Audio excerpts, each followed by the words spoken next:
कि भगवान महादेव के सभी व्रतों में सबसे बड़ा सबसे ऊपर व्रत है वो पाशुपत व्रत है। शिव को नित्य दिया दान करने से, दीपक दिखाने से, दिया जलाकर रखने से उन्हें पाशुपत व्रत करने का सौभाग्य प्राप्त होता है।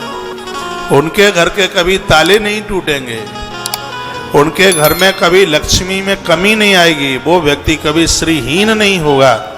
जो एक दिया महादेव के सन्मुख जलाता है और एक दिया अपने प्रमुख गेट में दरवाजे में घुसते हुए दाहिने हाथ पर जला करके रखता है, दाहिने हाथ पर जला करके रखता है। अब विधान तो यह है कि जो आपने मंदिर में दिया जलाया है उसी दिए से इस दिए को जला करके ला करके अपने घर की दाहिनी तरफ, जहां आप अपने गेट में घुसते हैं दाहिनी तरफ उसको जला करके आप रख दीजिए। परिवार में, खानदान में कभी अकाल मृत्यु नहीं होगी, अज्ञानी पैदा नहीं होंगे, घर में तिमिर नहीं रहेगा। यदि हो सकता है दिया न बुझे, रास्ते में शिवालय के नजदीक है, मंदिर नजदीक है, तो जो दिया आपने जला के मंदिर में रखा है उसी दिए से एक दिया जला करके ले आओ, घर के चौखट के बाद घुसते हैं दाहिनी तरफ रख दीजिए। कुछ ही समय कर लीजिए, हर सोमवार को कर लो, रोज मत करो, सोमवार को कर लो।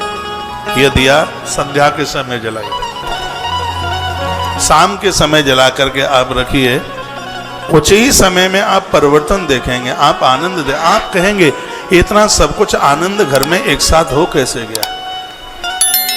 भगवान इतना अद्भुत कर देंगे, सब आनंद हो जाएगा। तो यहाँ दिए जलाने की महिमा का बात करें। शिवालयेषु सर्वेषु दीपदानाद्रतिर्भजा ग्रामाधीशान। हर गांव का मालिक महादेव है। वो गांव नहीं जिस गांव में शिवालय नहीं है, हर गली में, मोहल्ले में, कस्बे में भगवान शिव का मंदिर होना ही चाहिए, मंदिर हो।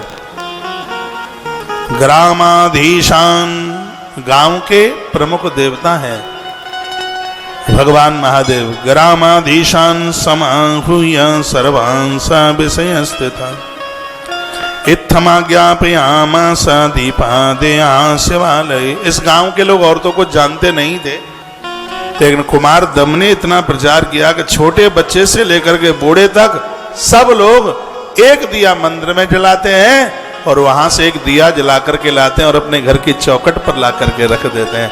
जिसका परिणाम यह था कि घर में वृद्धों की मृत्यु होती थी तो यमराज उस घर में प्रवेश नहीं कर पा रहा था। नारायण के आदेश, भगवान महादेव के आदेश से गरुण देवता धरती पर आते और सबको अपनी पीठ पर बिठा करके लेके जा रहे थे।